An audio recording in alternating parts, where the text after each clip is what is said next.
Oh wait. Oh Oh shoot. yeah, It's too that late. makes a lot of sense. Too late. I was gonna say All do play right. some music, Oh, but we it's we too have late. we have at least people are coming. Okay. Ooh, welcome everyone. Welcome. Oh, we have at least 10 people already, Andrew. I love I it. am very wrong. I'm We gonna are say, actually oh, going to have way more people than I anticipated. people are excited about University of Michigan. Go blue. Welcome everyone. Welcome, everyone. Are people allowed to chat? Maybe. Maybe Mm-hmm. not. Right there. Wow, 22 people. Andrew, I feel like you're on it with the number of people who are going to be We'll here. see. Caleb, you're right. Mm.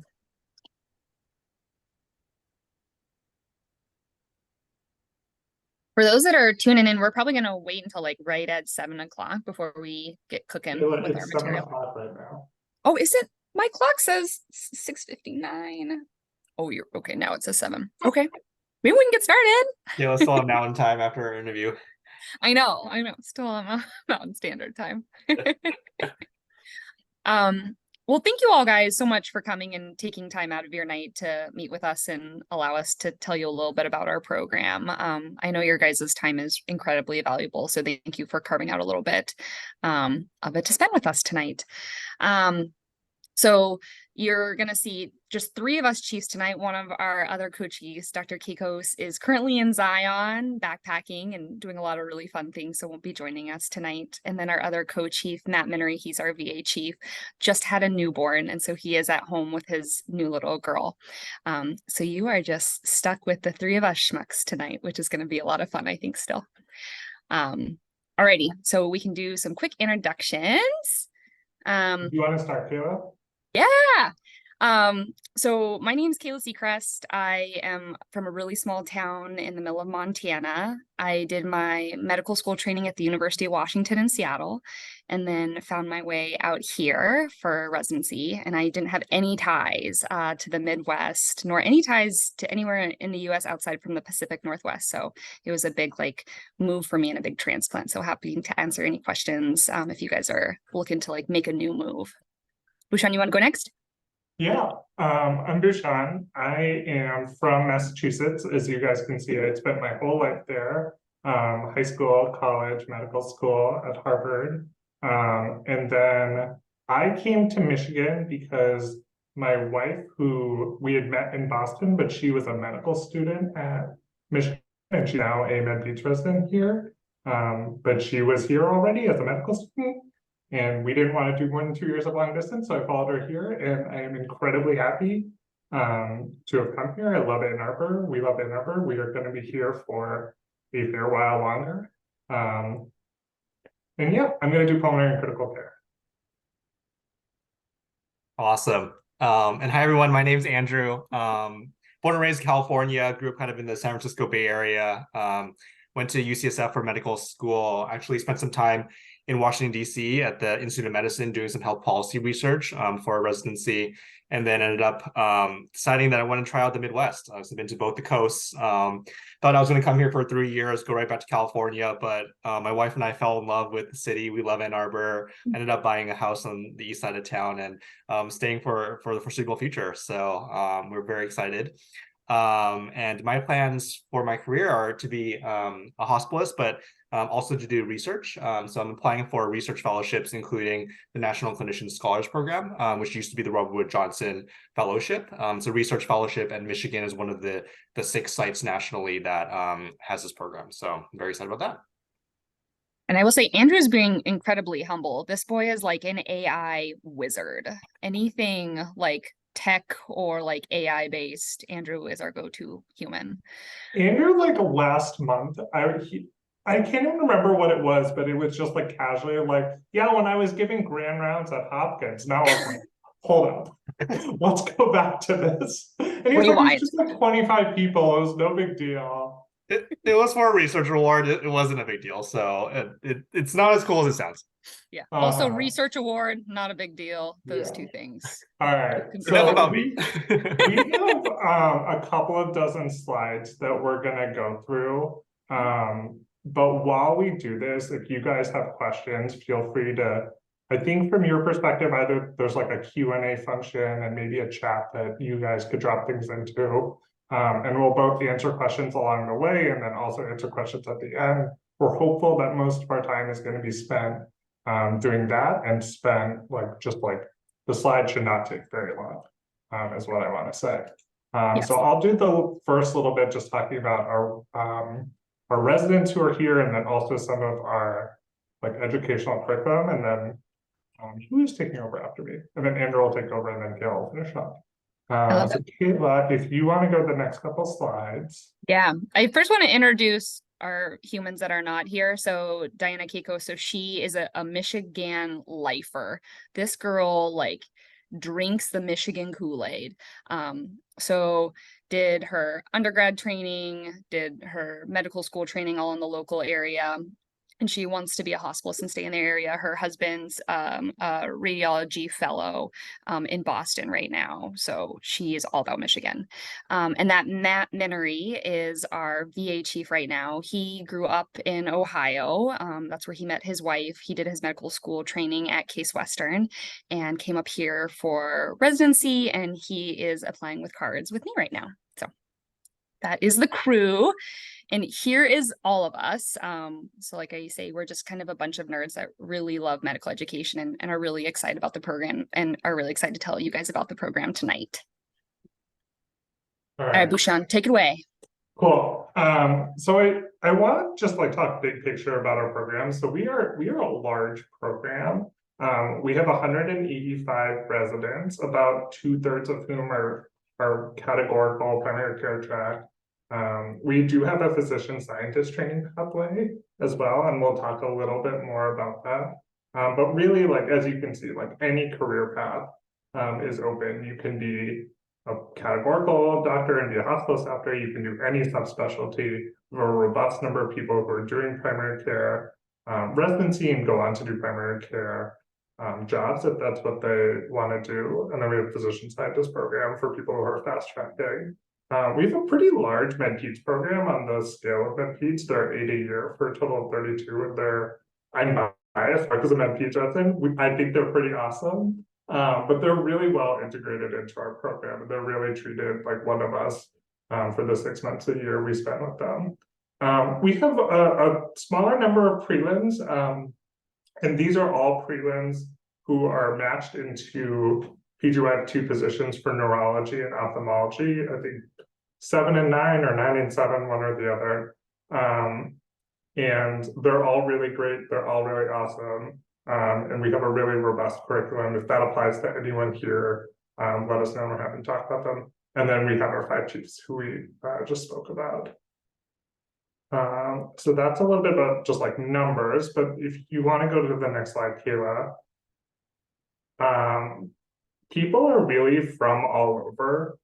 So we have people from basically every state. We have people from the coast. We have a lot of people from the Midwest, but really like across the country, there's someone from near where you are, or where you were for school.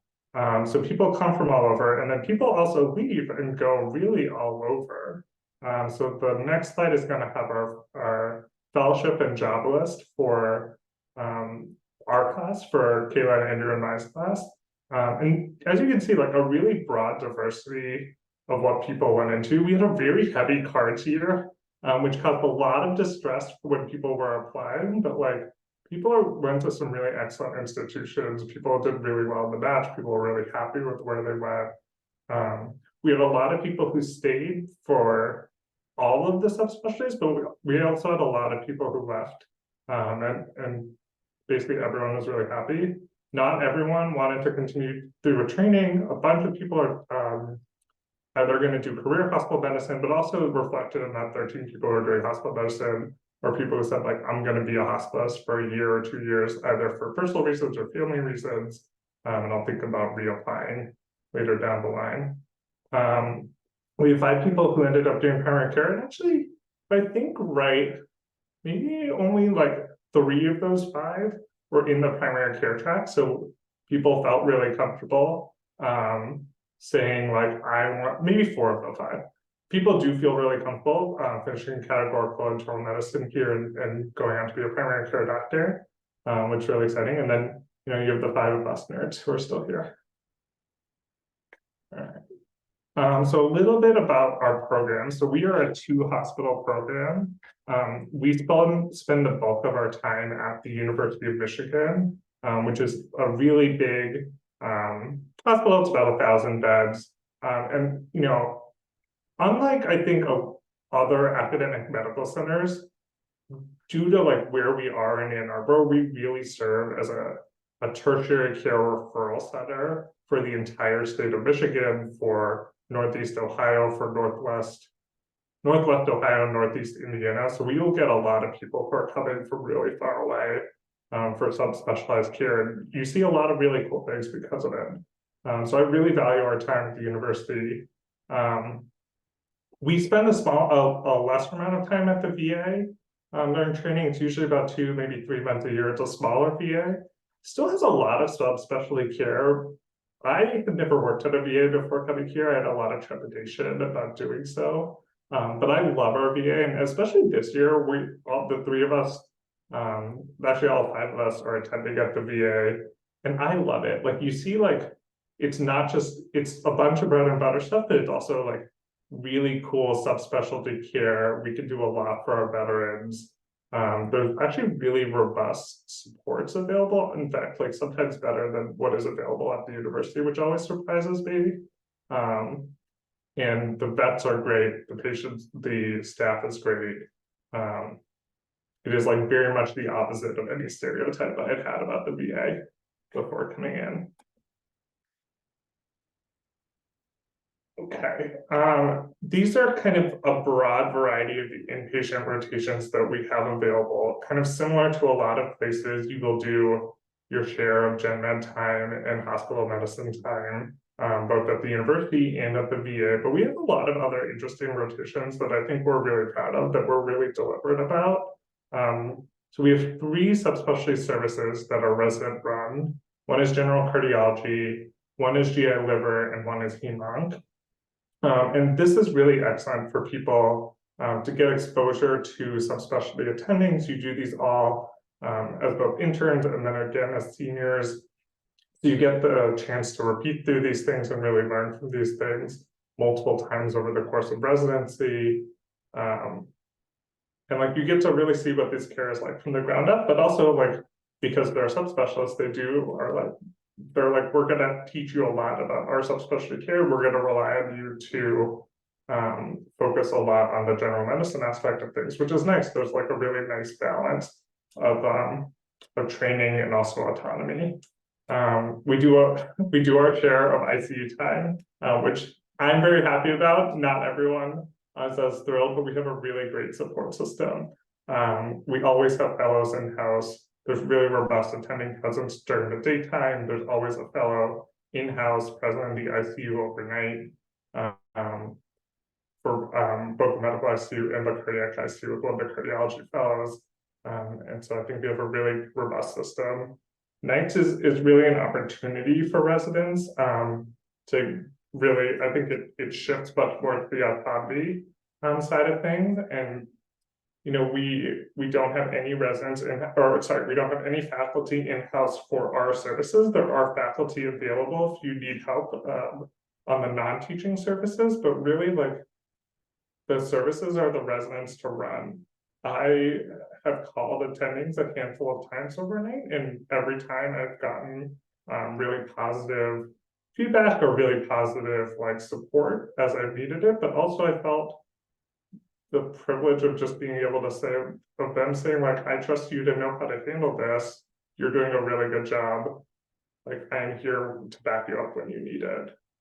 I talked a little bit about the non-resident services. I think this has been a thing that I've been really happy as a balance between the service needs of the hospital, but also our educational needs as residents. And so every year there's a really careful look on what services really add value to the average general internist as they go through their training. And you know, decisions have been made that maybe not every general internist needs to round on a PMT service or a service that cares for patients with ventricular assist devices or is a CF and lung transplant service.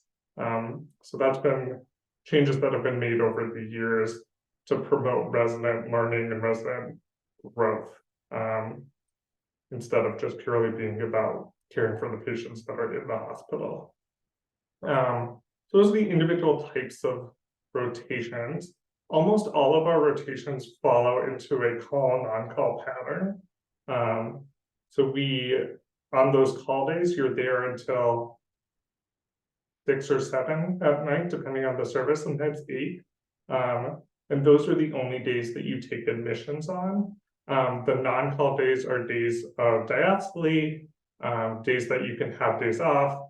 We have a really robust sign-out culture, and so people are usually able to get out of the hospital in the early afternoon on those days.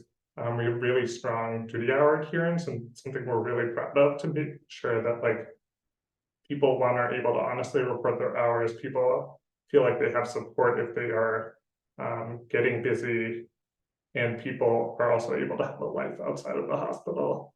We'll talk about clinic a little bit more. We do have a traditional curriculum in clinic, and sometimes I'll say that you won't ever have clinic on days when you're admitting. Clinic actually during inpatient time provides a really nice diastole. We don't ask our residents to come into the hospital on days that they have clinic, so it actually ends up being a little bit of extra time outside of the hospital, which, especially during intern year when you're going to have a lot of inpatient time regardless of where you go, provides a really nice buffer there. Talk about balance of autonomy and supervision. And then I think one thing I'm really happy about is just total elimination of scout work. I never had to learn how to send a fax. I barely know how to make medical appointments. I just had to schedule a MRI for myself, and I was like, oh, how do you do this? I had to Google the phone number. I didn't know radiology's phone number until today. So there's a lot of really great value. We have a lot of really great support for all of that. Kayla's going to show you some pictures of some of our inpatient teams. I think people are pretty happy across the board. Yeah, I feel like we celebrate a lot of holidays too. The picture on the right is me and actually one of the med peds chiefs. I made him wear this begrudgingly. There was also a tail component too that we wore on rounds for sure. But I wish I had some pictures. Our program director for Thanksgiving one year, he wore a turkey hat for a while, which was really amazing.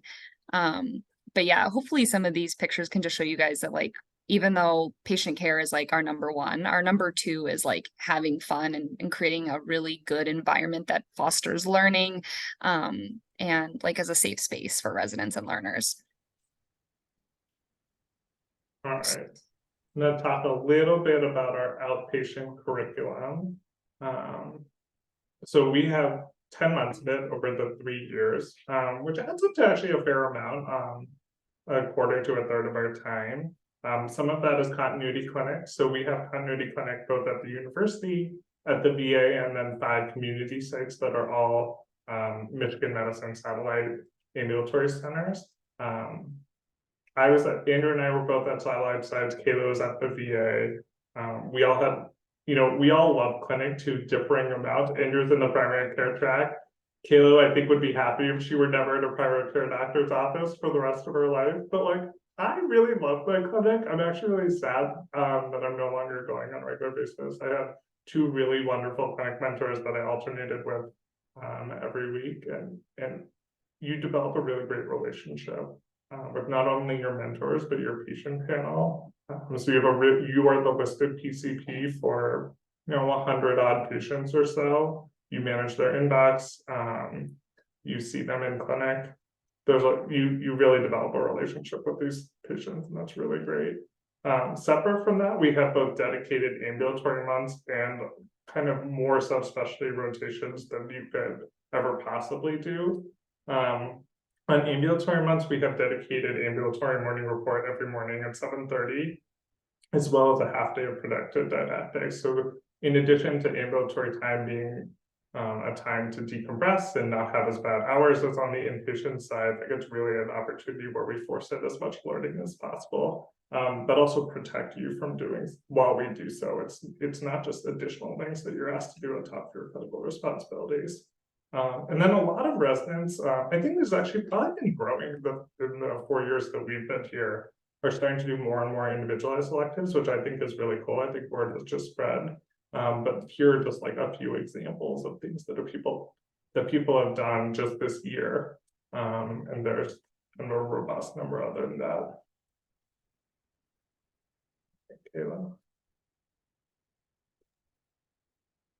So yeah, these are some pictures, and Andrew's the top left, and then Diana's clinic group is the bottom right.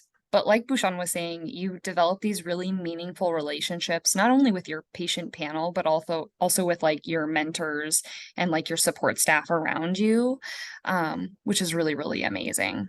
Andrew, I don't know if you want to give like any like you're our like primary care. You enjoyed your time. I think primary care clinic is awesome. I think that one of the biggest things is that you feel like a real doctor. You hold your own patient panel. You have patients that kind of come to you as their primary care doctor and ask you, hey, like I have a new mole on my back. What should I do? Or like, hey, my lab results came back and my kidney numbers are high. What should I do?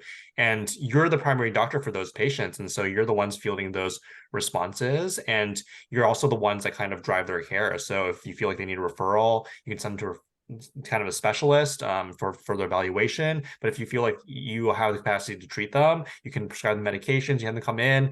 It's really very much the primary care experience, the training that we get here. So it's probably the best part about it. Yeah. And I will say like intern year is really nice because we kind of give like a ramp up for like patient panel. So your first few weeks, you only see like 1 to 2 patients per half day. Your mentors are really helpful with like helping manage your in basket. If you have any questions for me and my mentor, we were on a texting basis. So I would just text her and say like, I have no idea what to do with this like stress result. What is next? So everybody is like really humble and welcoming. And we understand that this is like a huge transition and we try and make it as easy and as painless as possible.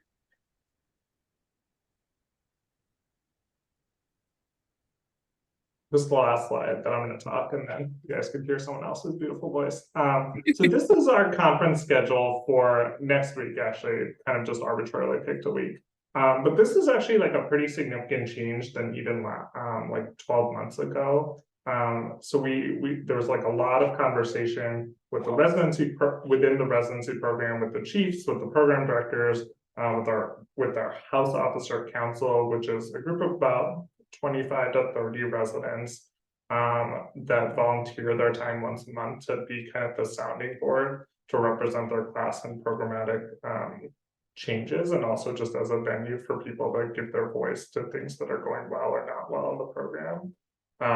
So one of the things that there was a real focus on was like people were saying, you know, the timing of morning report, the number of educational sessions that were there in a day, which had typically been 2, people were like, we don't have time to really feel that we can actually attend all of these and get our work done in a timely fashion, and we feel that the balance is off. So there was a real consolidation. We said it's conference is going to be once a day at 12 o'clock every day, so faculty know when residents have to be there. It's protected time for you guys to go and learn. And so this is our schedule for the week. It's kind of probably a rough balance of how actually most are. So we have about 2, sometimes 3 morning reports a week. These are case presentations on interview date. We'll make sure that you guys get a chance to see one. But typically one of the chiefs, sometimes the resident on their med ed elective, will go through a case and use it as an opportunity to get learning points. We have a discussant who's always there, one of our faculty experts, and we'll ask them to chime in with their subspecialty or specialty expertise. On Tuesdays, we have protected time for the interns to have a real dedicated curriculum. And typically our senior residents will, we have a curriculum of things that we go through. Today was pancreatitis, next week is going to be GI bleed, the day after that, the week after that is going to be IBD. So we have a little bit of a GI theme this month. But Josh is going to be talking about GI bleeds and is going to just go through a little bit of a whiteboard of management of upper and lower GI bleeds, kind of from the uncomplicated outpatient stuff to critical care management. So that'll be really neat. Our program director has taken over Thursday's conference for a talk on career development. But Thursday tends to be kind of our special case conference or a special conference kind of day. Sometimes we have multidisciplinary critical care didactics on Thursdays. Sometimes we have gosh, what are other things we have? Sometimes we have town hall, Global sometimes health. we have global health equity, grand rounds. So Wellness. there's kind of sometimes we do wellness then. Sometimes we do like new initiatives like compassion rounds, which was something that was started our intern year, think about things like humility and making mistakes in medicine. And then Friday we do grand rounds every Friday. And so I'm going to be giving M&M for the department, which will be terrifying, and I don't want to talk about that anymore. We have lunch available at conferences, plus our contract, which Andrew will talk about more later, gives $15 for every day you're there on call, essentially, or any day that ends up being long, you're there past 7. So we have more than enough food. Like I've never been short on meal money. I think even after the year ended, I had like $1,500 that is just still sitting on my account. Okay, I lost my voice. Andrew, John, you're gonna treat me to that lunch with that extra money. Here's just some pictures of our conference. So this is our VA conference room, and this was just like a few weeks ago. So as you can see, we're almost to like standing room. You can see Bouchon here in the bottom. And then here is a picture of us at the Kelly conference room. So this is at the university. And again, you can see it's, a really packed house. We try and encourage all residents to come to these conferences. For our interns, we ask our seniors to both cover their pagers and cover their secure chat on Epic. And so we really make this a protected time for all of our residents to come and engage in these conferences. And I will say, to Bouchon's point, like changing the conference schedule and the structure was a really big change, and it was truly driven by resident feedback. So I would encourage you guys, as you're kind of going along through this interview trail, is a good question to ask like your program directors and throughout your interviews is, what is a recent change that the program made due to resident feedback? And I will say, like, our program is so receptive to resident feedback. And this is just one really good example of that. Yeah, and our conferences aren't mandatory. One thing you'll find at Michigan is that we don't believe in policing. So we don't think that forcing people to do things is ever good for wellness. We think that you all are adult learners and you can decide what's best for you. So we really encourage people to come to conference, and we hold great conferences. And that's really what draws people rather than us forcing people to attend. And you'll find that as a recurring theme here in Michigan.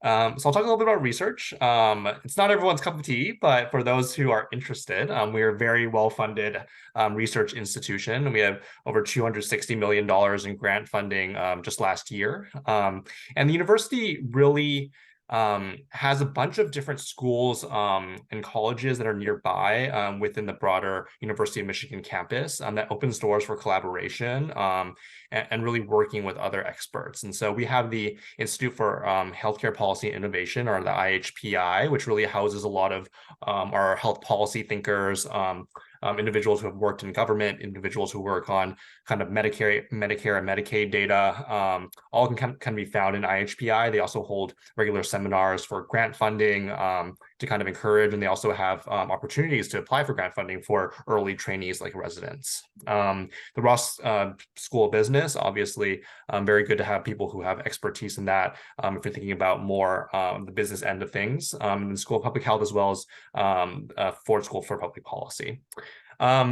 We have this very clear research kind of skeleton for individuals who need a little bit more guidance. And generally, we have a fall retreat for all our interns to kind of discuss how do we get started on research, how do I find a mentor, how do I choose a project, and we'll kind of go over all of that with all our interns every fall to get them all started. Individuals usually find a mentor by spring of their first year, and then they have more protected research time across their senior years, their second and third years, to really conduct a project to their liking.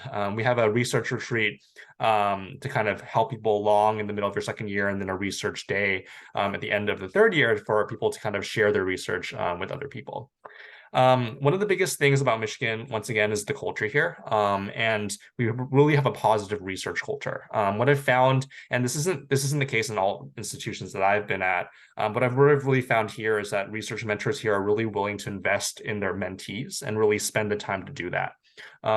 In my past research history, I've worked with a lot of mentors who've kind of been more aloof and been like, okay, I recommend you do X, Y, Z, and they kind of leave you to do it. At Michigan, I've actually had mentors who will like physically do the work with me, or kind of do half the work and say like, okay, I'll do this, you do this, let's do this together. And I really feel treated more as a colleague than kind of someone's understudy. So that's been very unique in my experience. We have great kind of researchers in all fields, regardless of what you're trying to go into or what you're trying to study, you'll undoubtedly be able to find a mentor. And we, as a program, protect time for our residents to attend as many national conferences as they want, and to get accepted to. So we've had all rock star researchers that have gone to as many as like 4 conferences a year, and we really try to protect that time for people to kind of build their career and share their research nationally. And then nearly all our residents do present at a national conference at some point, or have some kind of high profile publication. And so you are undoubtedly going to be part of that if you do join us here at Michigan. And I will say, like, I was so green for research when I came to Michigan. I was like, what is an abstract? What is that actually, though? And like Andrew said, like the mentors here are absolutely incredible. I had like individuals, like I said, I'm going into cards. I had Pulm Crit Care attending say like, you know, can I reach out to somebody on your behalf to like make a connection for you? So like Michigan truly is like one big happy family, and everybody truly is here to like help you like both develop as like a clinician, but also as a member outside of the hospital. And I think hopefully we'll continue to show that throughout the rest of the presentation. All right, thanks, Kayla. Yeah, so community service is huge here. We are a public institution, and part of our charter as a university is really to serve the community in Michigan and broader. So community service is something that our residents love to take part of. We have a lot of different opportunities for residents. It's tough when you're a resident, right? You're overworked, and you really don't have that extra time necessarily to put into things. But we have both protected time that's part of official rotations, as well as optional opportunities for residents to really step out of the hospital, go into the community, and really help individuals in need. Some examples are Hamilton Clinic, Hope Clinic, which is in kind of the suburbs of Canton, and kind of focuses on treating immigrants, specifically those who are undocumented and can't find care elsewhere. We have individuals go to correctional facilities to provide care. Packard Health, which is another kind of underserved clinic locally. Delanis is a homeless shelter that a lot of our residents will kind of spend time working at. We have a student-run free clinic, which our residents actually help out and actually serve as more of a supervising, almost attending role for students kind of seeing individuals in the street. They have a van that they drive around, and they actually provide care on the go. So it's kind of pretty cool. Wolverine Street Medicine, very similar. And then Migrant Farm Clinic, which is one time every year we actually go to one of the local farms and provide care to the farm workers there, oftentimes, once again, immigrants. So all very cool. We do have a formal underserved rotations for individuals who kind of want more protected, dedicated time to do it. You can actually sign up for our underserved elective. And as part of that, you rotate through a lot of different clinics, including rural health, LGBTQ clinics that are kind of present locally in Ypsilanti, as well as other clinics with the university that kind of specialize in LGBTQ health. And then obviously our addiction consult team, who we actually rely heavily on as inpatient services. And you can kind of rotate with that team to kind of see a lot of cases of opioid use disorder, alcohol use disorder, and how to manage this in our patients. So really a kind of broad net of opportunities for our residents, and people kind of pick and choose and kind of see what they like to do. And we kind of love that.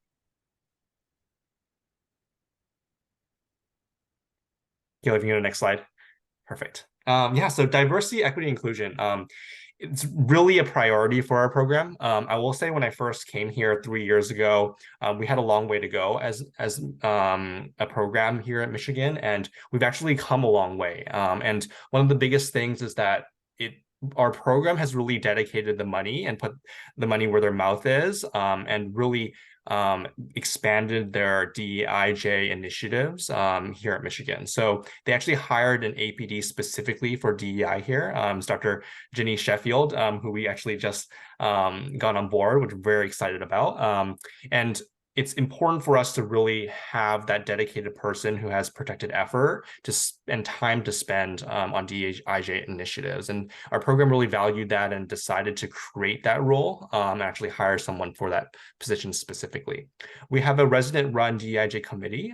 So we have a standing committee that meets once a month and kind of organizes a variety of initiatives, all resident-run. So, for example, we've had residents look into bias in the evaluation system for our medical students, where underrepresented minorities kind of receiving poor evaluations from a medical student standpoint. We've also had individuals work on PSQI projects. A good example most recently was that we noticed that all our inpatient teams were named after old white men. And one of the projects was really just to rename a couple of our teams for after rockstar woman researchers or women clinicians, as well as underserved minorities. So some African American individuals as well. We have an anti-racism book club that meets regularly.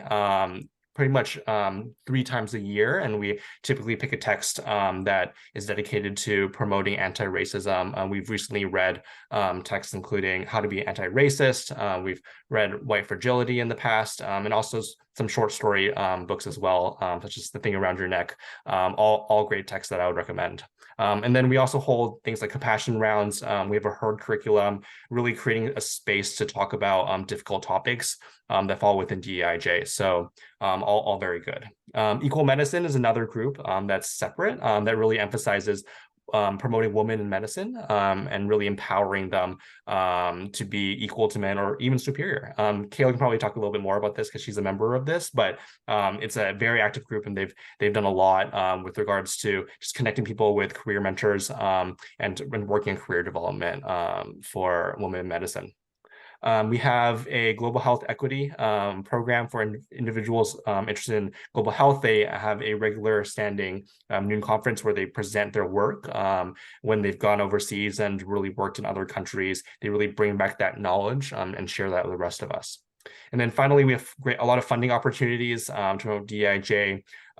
There's a variety of grants kind of all over, both internal and external. And our program actually, a few members of our program actually received a Empower grant recently to create a implicit bias curriculum for our residents. So people have really been active with regards to DEIJ, broadly speaking. These are just some pictures. Yeah, these are from our Equal Medicine. So the picture on the right is from our Lead Hership event that was done in the spring, and it was really amazing. We had this incredible panel of these rock star women that talked about how they became leaders in their field, which was incredibly impactful. And then the picture on the left is actually a group.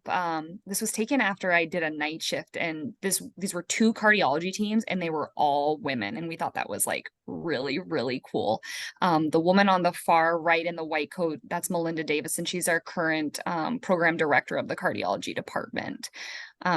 So like Andrew was saying, our DEIJ kind of niche within our internal medicine department continues to grow and expand, which is like really exciting.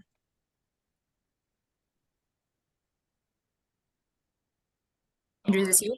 So this is actually one of our biggest selling points. So our house officers are all unionized, which is great because it provides us a bunch of perks when they're negotiating with the institution. So we actually had a recently new contract that was signed this past year, and it's actually signed through 2023. So it would be through your tenure here if you were to come here for residency. Our salary is very competitive. So PGY1 start at a base salary of 70,000 rather. And this is plus a 10% lump sum bonus. So there's another $7K that gets paid to you in November. November. And then there's additional bonuses as well. If you work a holiday, you get double pay for that day, including your birthday, and major holidays like July 4th and Christmas, New Year's, etc. We get meal stipends, as Bhushan was mentioning, to help pay for meal money. You get a cell phone stipend, actually, because some individuals like to use their cell phone for professional purposes. And because of that, the university will pay you a cell phone stipend because you're using your personal device. And then if you have to travel to any clinic that's sufficiently far away from the university, for example, some of our satellite continuity clinics, they actually will reimburse you for travel, and they pay you a little bit more. And I can kind of attest to that because I was driving to Canton every month, and they would pay me like $25 for round trip, which is kind of crazy. So all of which is kind of helps bolster the salary aspect of things. Our program does reimburse step 3, which is great because everyone knows that those board tests are really expensive. And then we also kind of protect our residents quite a bit. So we have 4 weeks rather of dedicated vacation time. We also have 2 additional personal preventative days that you can use, whether it's for a personal purpose. If you had to go to a wedding, for example, while you are on inpatient service, you just let us know, and we'll kind of protect that day for you in order to attend a personal event. And then obviously, because people have a hard time scheduling appointments and so forth, preventive health days as well can be scheduled ahead of time, even if you're on inpatient service. We have a very generous policy for parental leave, so 12 weeks for maternity and 6 weeks for paternity. And our program is very kid-friendly. We are always kind of supportive of residents who are pregnant during their course year. And then we have some other cool perks too. We have a resident lounge. You kind of see a picture of it in the bottom right corner. There's a bunch of computers in there. There's a massage chair, which a lot of our residents will use. And there's like some gaming consoles if you want to just have some time to unwind. So it's a pretty cool space. We have an on-site gym for only $10 a month, and parking is provided. You do have to pay for it, but it is guaranteed by the union. So, and it's all pre-tax money, so it's actually pretty affordable. And I will put in a plug for lactation. The university and the union have been really great about providing spaces for mothers that have to pump or that are lactating around the university as well as at the VA. And we also are, through our program in the union, provide time for women to pump. So not only a space, but time within your clinical duties to lactate, which is incredibly important for your family health.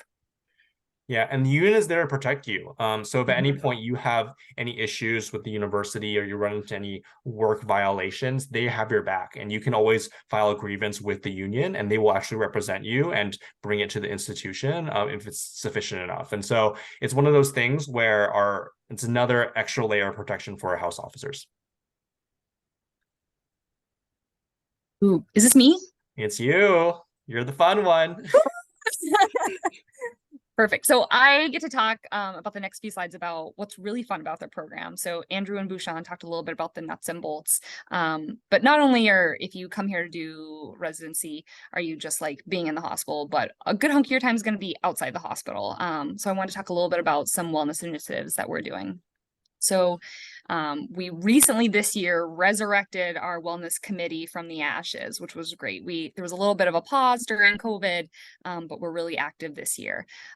So things that we're doing through the wellness committee is helping organize and sponsor a tailgate. Michigan sports is really huge, and I'll talk about that in a few slides. But we did a tailgate last year and it was incredible, and we're hoping to sponsor another one this year. We're working on organizing an apple orchard and cider mill tasting that's going to happen, I think, in about 2 weeks, which is really fun. The fall here in the Midwest is absolutely beautiful, and I think it lasts forever. It's like weeks and weeks long. So apple cider donuts is definitely a staple. We do have a weekly bar night that's actually organized by the residents, and it comes in a variety of names. So we have Wernicke Wednesday, Thymine Thursday, and Folate Friday.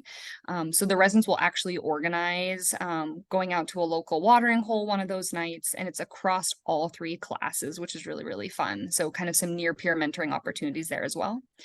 We have a new running club that was resurrected this year, which is occurring Wednesday nights. And we have like a ton of other activities too that are small and interspersed throughout the program. Something that the Chiefs sponsor is a Chiefs Quarterly. So once a quarter, we get to host all of the residents at a certain spot. Our first Chiefs Quarterly was actually last week at one of our local parks, which was really fun. We had a bunch of families come out. We had a bunch of food and a bunch of games. And it was really great to meet folks, specifically all of our new interns and their families and little ones. And Bouchon even brought his dog too. Andrew did not, and it was noted. Diana Doesn't brought the do well dog with too. crowds. I don't think you wanted her there. For other like bigger events, we have our holiday winter party, or it used to be called like the holiday prom. So we rent out a big kind of like space within a local hotel, and we have like a really, really fancy dinner. There was music last year that was actually provided by like a few of our residents, which was incredible. Again, like all of our residents are so incredibly talented, which was fun. And then we have a bunch of like intramural league sports, which I'll also show some pictures of. Oh, I'll show some pictures of that in a second. But another really fun tradition that we do that supports wellness outside of the hospital is our post-night brunch. And again, Bouchon talked a little bit about it, but we actually have night rotations. So instead of doing like 24-hour call in the hospital, we have dedicated blocks where you're just on nights, which I think nights is a really different flavor of rotation. Like Bouchon was saying, you have more autonomy. I think like the vibe on nights is a little bit different. But one of our residents' favorite things to do after a 2-week block of nights is to go out to one of our many local brunch spots. So these pictures are all taken within probably the past 6 months. The two on the left are taken of this year, and you can see a bunch of our new interns there. The picture on the right was last spring. And so it's just a really fun time to kind of like cap out your night rotation. This is a picture of our interns, and this was, I think, about 1 or 2 weeks ago, and they helped organize kind of a game night at one of their houses. So as you can see, even though I will say our intern year is like pretty heavy in terms of inpatient, they're still able to find time to like enjoy each other's company outside the hospital. And here's kind of our weekly watering hole gatherings. And again, these are taken from in the past 2 months. And you can see there is such like a wide variety of residents that come. So ranging from first years to third years. I think a few of us chiefs have made it to a few of these. And then we also have some folks from other like neighboring programs. So as Bouchon mentioned earlier in the presentation, we have our neuro and ophthalmology prelims, our first years.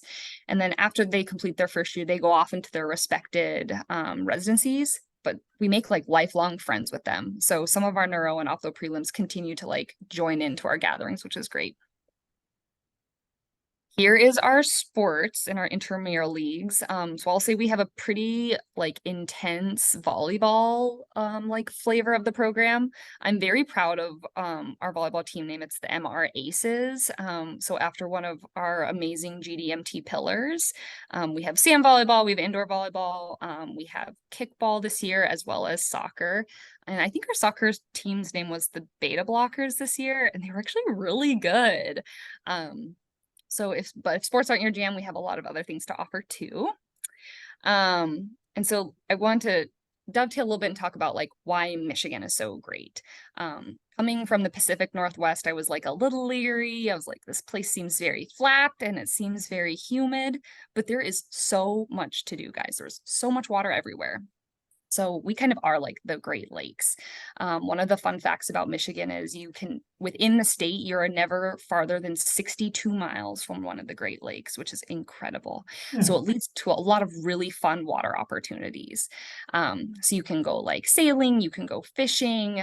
We have the Huron River, which runs right through Ann Arbor. So during the summer months, you can find a lot of residents like floating down the river on inner tubes. You can be on kayaks, you can be on paddle boards. It's a lot of really fun things to do. Ann Arbor, like its name kind of indicates that we have so many parks. My joke is you can kind of like swing a dead cat and hit like a local park in Ann Arbor. I'm still like finding different parks to explore. I alluded to our Michigan sports scene earlier, but I don't know if there are any football fans out there, but Michigan football is like ranked number 2. We had a little bit of a blunder this weekend, but still came out with the W, but Michigan football is huge. Michigan hockey is surprisingly huge too, and I'll talk a little bit about the Detroit Red Wings later. But the basketball scene is really fun. The volleyball scene here is fun. We have softball and baseball and gymnastics, so many different sporting events that you can go to. And the nice thing about being in a big program is that we're always giving away free tickets. So every week we get we can be entered into a drawing to the football game, which is really fun. If you're kind of looking for more of like a bigger city flair, Detroit is actually right down the road. I would say like from downtown Ann Arbor to downtown Detroit, it's probably about 35 to 40 minutes. And there's actually a bus that goes like between the two if you don't want to drive. And Detroit surprisingly has everything. I think it kind of has like a negative connotation, but it is like a really up and coming city right now. The food scene is huge. There's always like so many concerts going on. There's a bunch of like big sports things there happening too. I included that like Taylor Swift was there right around our graduation. I like to think it was for our graduation. But that was really big. We have a bunch of like really big names coming through. I think like Justin Bieber's coming through in a few weeks. We have the Fox Theater, which has a bunch of like really high performers coming through. So there's always a lot of things happening in Detroit. In addition to like the sports scene and the art scene and the music scene, there's also a huge airport. And it's actually kind of located between Ann Arbor and Detroit, which is nice. And it's this huge like international hub. So for folks that are traveling like outside of your home, and this would be like kind of a big move for you, there are like one-way direct flights to a lot of different places in the country, which make going home for vacation and on long weekends really, really easy.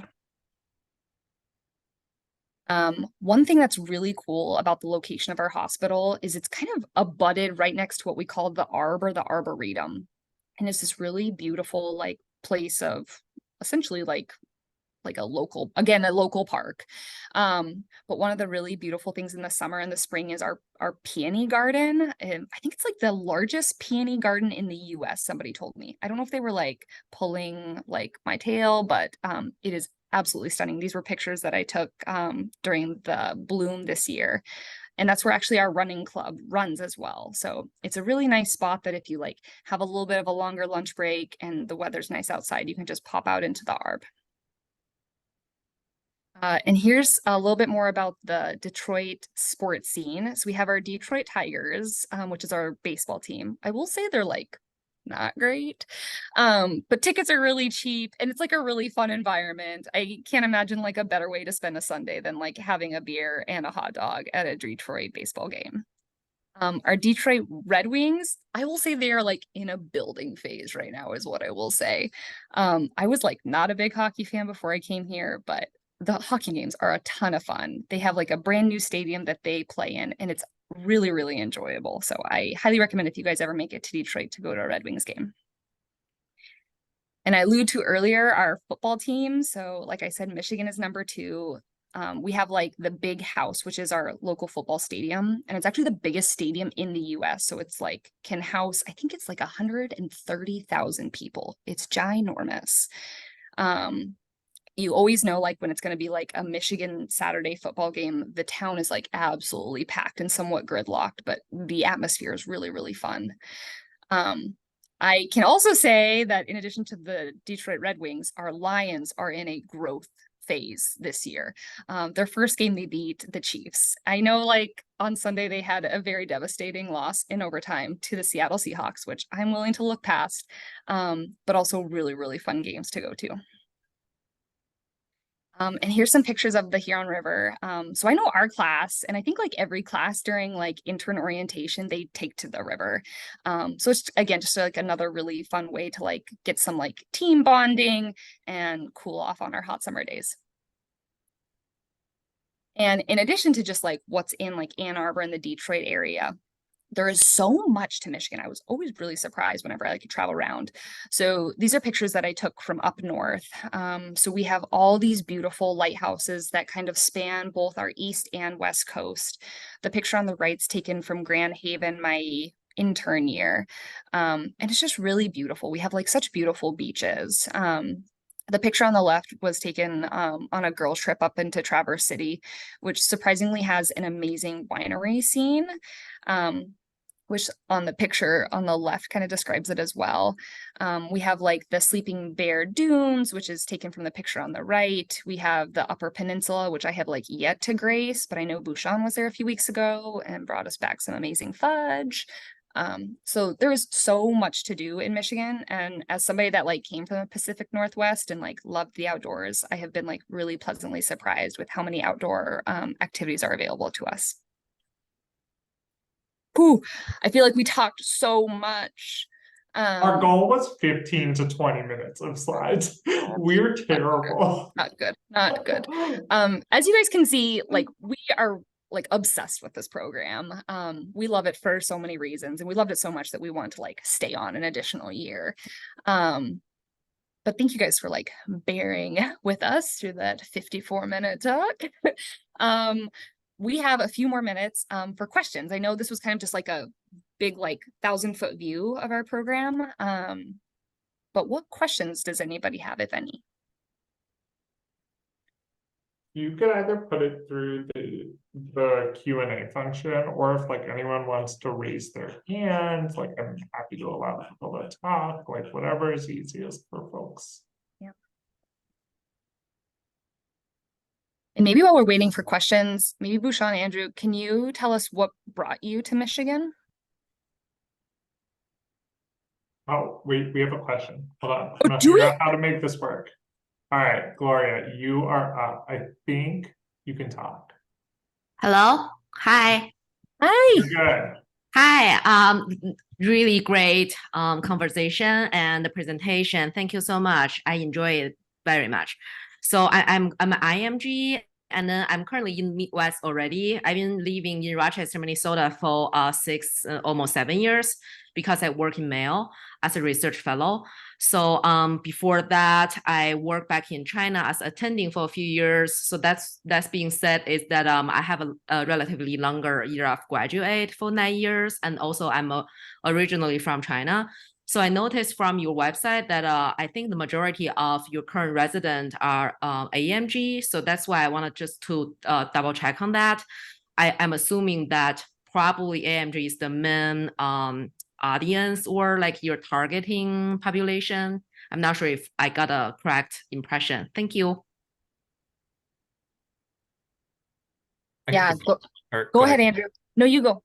Yeah, no, Gloria, thanks for your question. I think that it's a great point. I do think that the majority of our residents are by far AMGs. That being said, we don't necessarily exclude IMGs. So we have had a couple of recent residents who were selected to kind of join the program over the last couple of years who were both IMGs. And so I don't think by any means you were excluded just because you are an IMG. And obviously it depends on what your application looks like. And it sounds like you've had quite a bit of clinical experience as well as research experience. So obviously can't speak directly to your application, but it, for individuals who we do feel like is a good fit, the IMG status does not necessarily exclude you. Thank you so much. Oh my goodness. Okay, hold on. I'm gonna figure out how to. There's so many questions. Okay. That's okay. That's okay. Why don't we all Well, how about we just go in order and we get through what we get through. Okay. And if you want to stay on a little bit extra, that's fine too. Okay. Ramonda, you are first. So would you go back and do it all over again? Absolutely. Which is like actually totally crazy to say. Like intern year was like, it is hard no matter when it is. Like it was during COVID for us. Like we all started in July of 2020. And our educational experience will like never be the same as the other interns. Like it is still really wild to me to go to our 20-bed CCMU and see 19 patients with hypoxic respiratory failure, our critical care nursing unit, our MICU, and wonder like what happened to septic shock? What happened to renal failure? Like, did they just go away?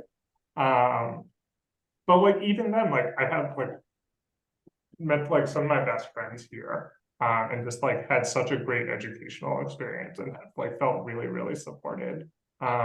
So it's just like it's a fun, special place, and residency is going to be hard no matter where you do it. But I'm just like I'm really happy I ended up at a place that was like so fun and so supportive. Bhushan, I would not do it over again, to be honest with you. If I had to do residency over again, I wouldn't pick Michigan again, but I would not willingly go back and do intern year again. I'm just gonna say that. But overall, no, it was a great. I have no regrets whatsoever. It was a great program. I came here kind of tail diving on what Kayla had asked earlier. Why did I come to Michigan? Actually came because I was really drawn in by the interview day. We saw in-person interviews back in my day, and I really got to meet a lot of the faculty, and they felt very down to earth, and it felt like a very supportive program where people watch each other back, and that really has lived out during my time here, and that's why I chose to kind of stay on as a chief, because I really feel like this program is all about giving back and helping others along the way. Yeah, I couldn't agree more. I don't know if I would do intern year again. It was fun. But I am so thankful to have ended up here. I could not imagine myself amongst a group of more supportive humans along this like medical adventure. So incredibly grateful to be here. Thank you for the question. That was a good one. Stephen Kessler asked, are any of you parents? If so, do you have enough family time? If not, do people who are parents feel like they have enough time? Stephen, that's a great question. I will say none of us personally on this call are parents, but we work tirelessly to support parents that are in our program. And I think we do that through a few ways. One, our union like provides a bunch of paternity and maternity time away, which is great. From the chief standpoint, we work to optimize people's schedules to facilitate you being away so you can like spend time with baby. For mothers in their third trimester, our program policy is we do not allow you working longer than 12 hours in a row, and we don't allow night shifts during that time. So I would say that's how we support parents.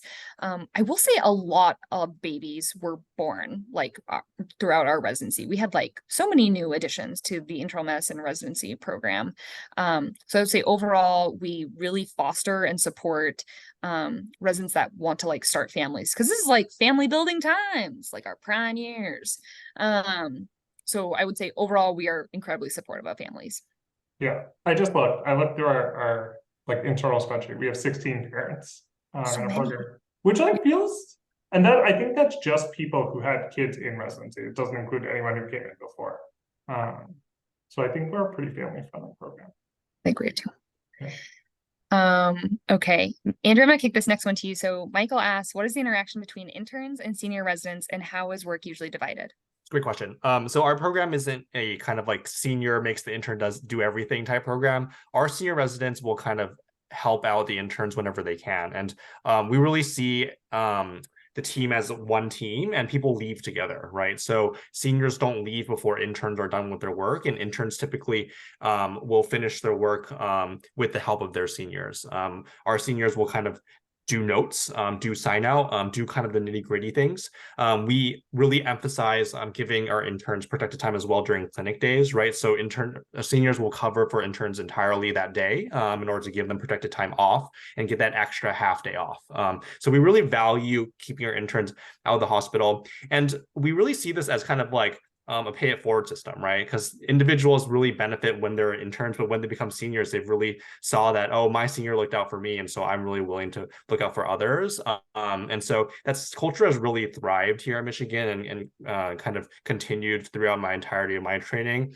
And it's what we really emphasize as chiefs, as well as kind of program in general. Kayla, I'm going to start typing some answers to some of these questions that can be typable. I love it. I love it. I'm doing the same thing right now. Awesome. As we go through. Okay.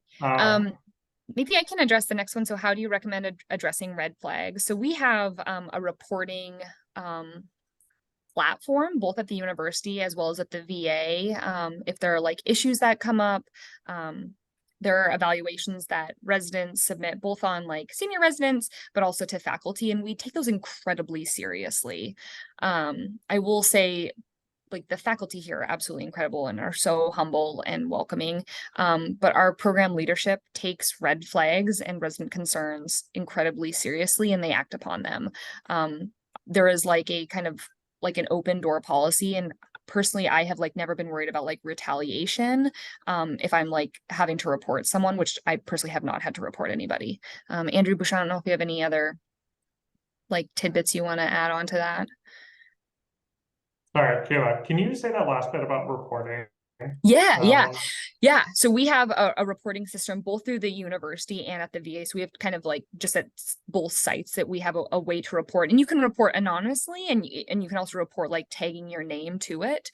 And essentially the way it goes is it'll ping up amongst leadership. And so like our leadership will see it as well as the hospital leadership will see it. And I will say, again, I'd probably just reemphasize there's like a no retaliation like kind of flavor here. Everybody knows we're just like working like to take care of patients, but we want to do that in a respectful and professional manner. And I think that's really emphasized here. That's a great question. Thank you for asking it. Next question is, what advice do you have for prospective residents, and what would your best piece of advice be from an incoming intern?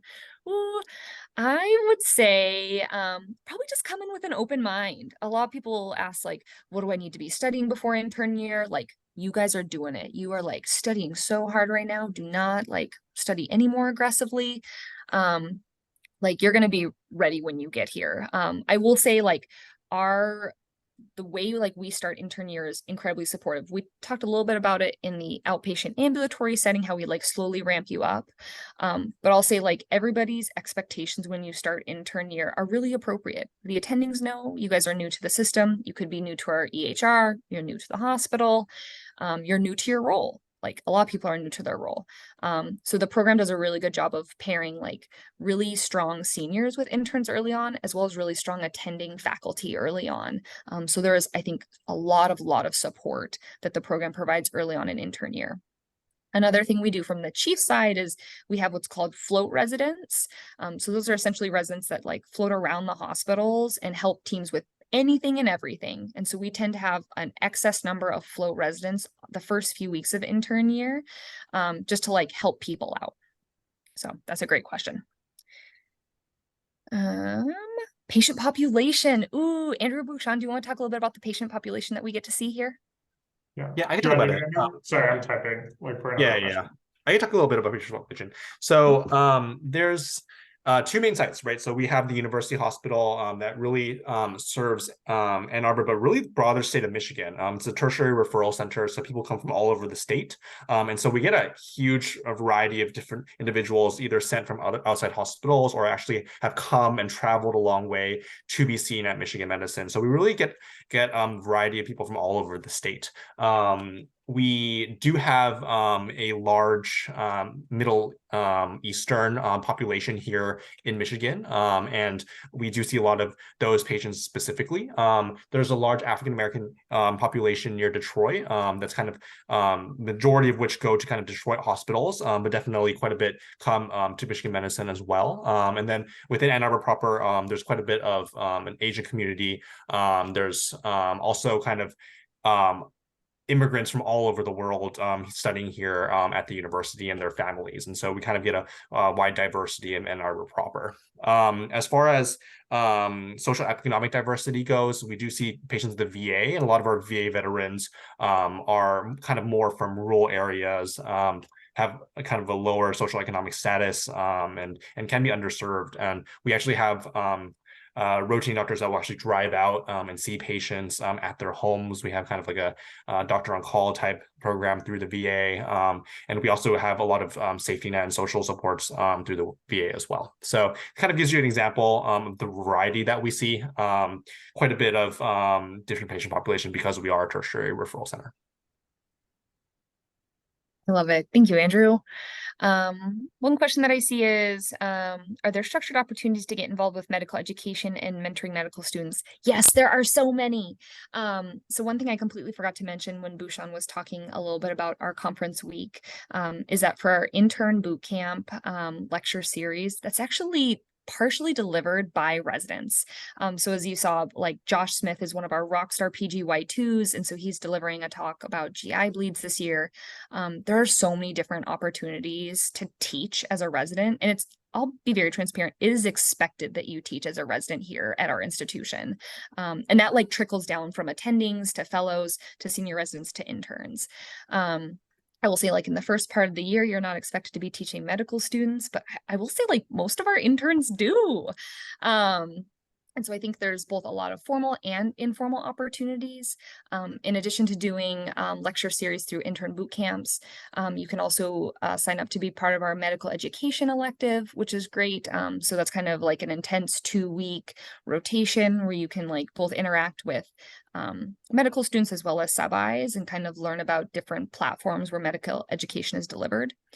We also have what's called the COMET program, which is more of a longitudinal year-long program that the institution provides. And it's a little bit of a lecture series on how to be a better medical educator. And also you start a project at the beginning, kind of walk it through the year.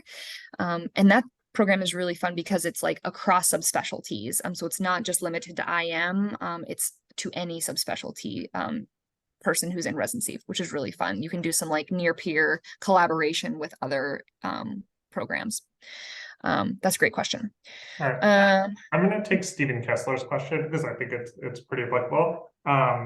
So I'm going to read it to everyone. Do you feel like your schedule is not too bad for burnout? Do you feel like you still get a bit of a reset between each rotation being a traditional program? And how do you feel compared to X+Y programs? None of us went to an X+Y program officially, but I actually feel like we actually all kind of did go to an X+Y program because we built the schedule for this upcoming class. And I think we and every generation of chiefs does a really good job of like trying to really individualize everyone's schedule to make sure that you are not just on like strings and strings of inpatient. And so every second year and third year, at the time the schedule was released, no one did more than 6 weeks of inpatient in a row.